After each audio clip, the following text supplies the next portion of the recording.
In today's video, I'm going to teach you how to link Google Analytics and Google Ads.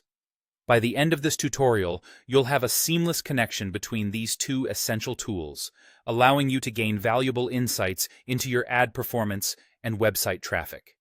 Let's dive right in and get started. First, you'll want to log in to your Google Analytics account. If you're not already logged in, head over to the Google Analytics website and enter your credentials. Once you're in, you'll find yourself on the main dashboard where all your website data is displayed. Now, navigate to the bottom left corner of the page and click on the Admin Gear icon. This will open up the Admin panel, which is where you manage your accounts, properties, and views. Here, you'll see three columns: Account, Property, and View. Our focus today will be on the Property column in the center. Under the Property column, locate and click on Product Links. From there, select Google Ads Links. This page is where you'll set up and manage the connections between your Google Analytics and Google Ads accounts.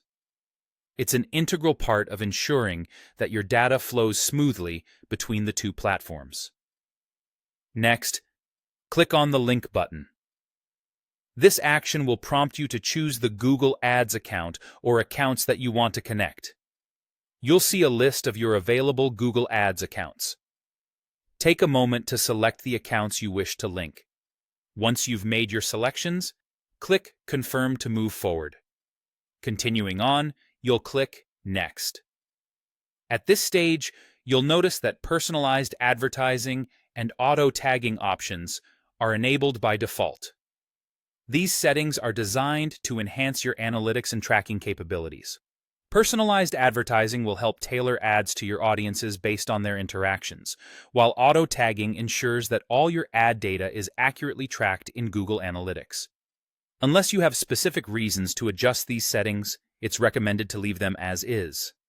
After reviewing these options, click Next once more. You'll be brought to a configuration review page. Take this opportunity to double-check all the selections you've made so far. Giving this a final look ensures that everything is set up exactly as you need it. Finally, if everything looks good, click the Submit button to finalize the linking process. Congratulations! You've successfully linked your Google Analytics with your Google Ads account. By doing this, you've taken a significant step towards optimizing your advertising strategy and gaining a deeper understanding of how users interact with your ads and website. I hope this tutorial has been helpful in guiding you through the process. Make sure to revisit these settings periodically to ensure everything is still aligned with your marketing goals. Thanks for tuning in today, and be sure to check out our other tutorials for more ways to maximize your digital marketing efforts.